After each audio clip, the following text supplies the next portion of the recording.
This is our second video on finding the moment of inertia. In our last video, we said, suppose you have a mass and it's a distance r away from your rotational axis. If you want to find the moment of inertia that mass has about that axis, you use that equation right there. And of course, if you have multiple masses, then you would just do that equation for each one of those. Suppose, however, that this mass that you have is really, really tiny, dm, and it's a distance r from the rotational axis, then it's going to have a tiny moment of inertia equal to dm times r squared. Hopefully you can see the similarity between this equation in the upper left and this equation here.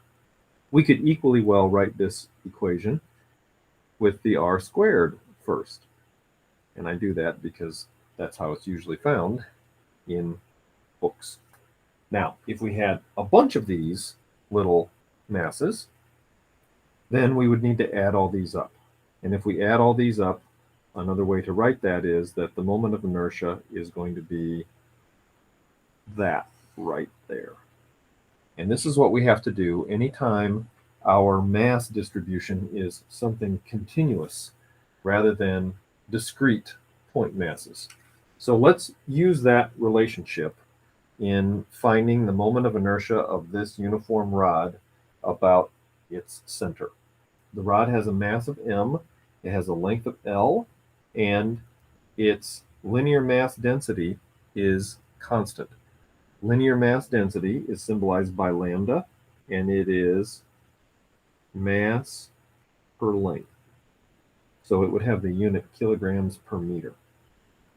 So what we need to do is we want to figure out what the moment of inertia is for this rod if we're rotating it about its center.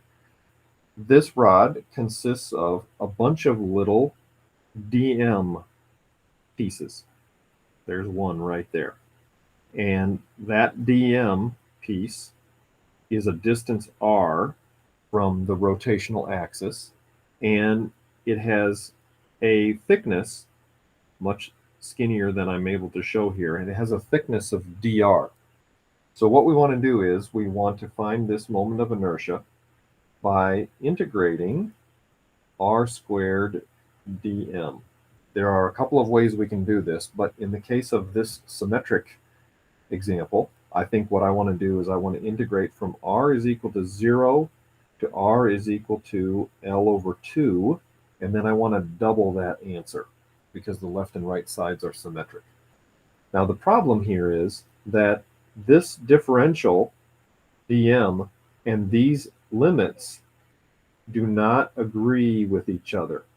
They don't have the same unit. dm is a bit of mass and r is a distance, and that is a problem. So we need to fix that. We need to change dm into some sort of dr. Now how do we do that? The way we do it is this. We look at this rod and we say, you know what? It has a mass of m and a length of L. And that ratio is the same as that ratio right there. dm is a tiny little bit of mass, but dr is a tiny little length. And because this is a uniform rod, those values are constant. What that means then is that dm can be solved as being equal to m over L times dr. Now, if we substitute that in for dm, you see that our limits of integration are going to be okay, because dr is going to match up with the limits of integration. Our differential is dr, and our limits of integration go from r equals 0 to r equals L over 2. So let's do that. Let's put that in here. We're going to go 2. We're going to go r goes from 0 to L over 2, r squared, and then dm is m over L dr. We can pull the m and the L out of the integral, and then we'll integrate r squared dr, which comes out to 1/3 r cubed. And we integrate from 0 to L over 2. All right. So what does this give us? Let's go ahead and do that. 2m over L times 1/3, and then we have to put L over 2 in here and basically cube it. So that's going to give us 1/8 L cubed. If we simplify this, what does it yield? I'm thinking that this L down in the denominator gets canceled by one of these up here, making that a 2. And then I've got 24 in the denominator, but 2 in the numerator. So I'm seeing 1/12 ml squared.